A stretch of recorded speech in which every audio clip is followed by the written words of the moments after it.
Welcome to this explainer. If you've ever wondered why the US dollar is constantly fluctuating against currencies like the Indian rupee, which, let's be real, affects everything from your streaming subscription to massive corporate profit margins, well, the answer lies in this beautifully elegant economic tug-of-war. Today, we are going to unpack the exact mechanics of how a flexible free market determines these currency values. We're going to literally build the exchange rate engine from the ground up.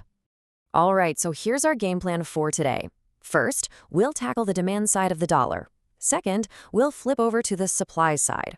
Third, we're going to find our market equilibrium. And fourth, we'll stress test it all with the market adjustments. Let's dive in. Section 1, the demand side. Okay, so to really grasp demand, we have to ask a pretty fundamental question. Why does an Indian importer actually need the US dollar in the first place? I mean, they've got rupees, right? But the thing is, they need dollars to close deals on foreign goods. We're talking heavy machinery, the latest tech gadgets, raw materials, the whole shebang. To actually make those payments and get the goods shipped across the world, these importers have to enter the foreign exchange market strictly as buyers. And this creates a really clear, undeniable inverse relationship. Think about it. If the dollar is expensive, let's say it's sitting at 50 rupees, well, American goods suddenly become super pricey. Importers wince, imports basically crawl to a halt, and so the demand for the dollar naturally drops. But if that price falls down to, say, 45 rupees, boom, American goods are suddenly on sale for Indian buyers. Imports surge, and the demand for dollars absolutely spikes right along with them. Now, the exact downward slope of this demand isn't just random. It hinges on a few specific factors. First, the nature of the imported goods. Luxury items, for instance, are highly sensitive to price changes.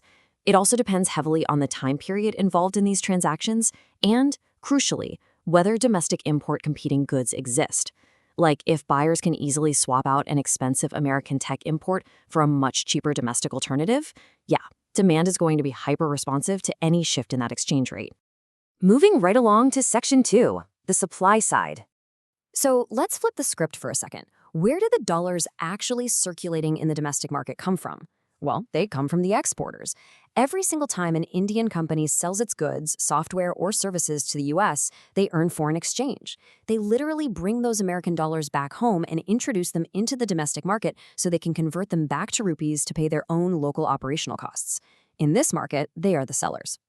And unlike demand, the supply side moves in the exact opposite direction. Look at this from the exporter's point of view. If the rupee depreciates, say moving from 45 up to 50 rupees per dollar, Indian goods suddenly look incredibly cheap to American buyers. And because their money goes further, they buy way more. This massive export boom pumps a fresh, heavy supply of foreign exchange right back into the domestic market. Simply put, a higher exchange rate directly yields a higher supply of dollars. But just like we saw with demand, the responsiveness of this supply is anchored by a few distinct realities. It depends on the specific nature of the goods and services being exported, the timeframes of those massive international contracts, and, of course, the existence of foreign import competing industries. If American buyers have a ton of domestic alternatives right in their backyard, well, Indian exporters have to stay incredibly price competitive to keep that supply flowing. All right, let's bring it all together in Section 3, Finding Market Equilibrium. When these two opposing forces, the buyers and the sellers, finally meet, we get to see the true market dynamics in action. It is fascinating. At a low rate, like R1 at 45 rupees, you've got high demand meeting incredibly low supply. That triggers a scramble, right? And an inevitable shortage. But at a high rate of 55 rupees, the exact opposite happens, leaving us with a heavy surplus of unwanted dollars. But right in the middle, at 50 rupees, the volume demanded perfectly equals the volume supplied. The market effortlessly clears. And that sweet spot, that exact intersection, is our equilibrium. We call it point E0. This establishes our baseline exchange rate, R0, at 50 rupees. At this precise point, the market is in perfect harmony. It's moving the exact required market volume, which we label OQ. There are no desperate shortages, no lingering surpluses, just efficient, frictionless trade. Which brings us to Section 4, the market adjustments. Because, let's be honest, free markets are notoriously volatile. They rarely just sit still for long.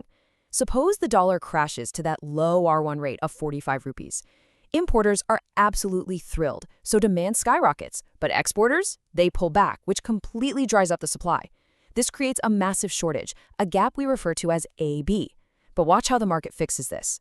The pure desperation for those scarce dollars organically bids the price right back up, forcing the rupee to depreciate until it settles comfortably back into our equilibrium. And the exact reverse happens during a spike. If the rate hits R2 at 55 rupees, exporters rush to flood the market with dollars to capitalize on the windfall. But importers completely freeze their spending.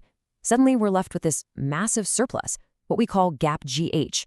All those unwanted excess dollars weigh incredibly heavily on the market, dragging the price back down and allowing the rupee to naturally appreciate until, boom, we are right back at equilibrium point E0.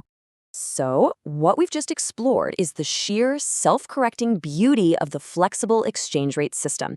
It is literally a living, breathing mechanism where the invisible hands of demand and supply automatically resolve any imbalances. But I want to leave you with a final thought to chew on. If this free market is so brilliantly effective at finding the perfect price all on its own, what happens when a powerful central bank decides that the equilibrium price isn't the price they want and they step in to actively manipulate the reserves? That kind of interference changes the entire geometry of the market. Thanks so much for joining me in this explainer.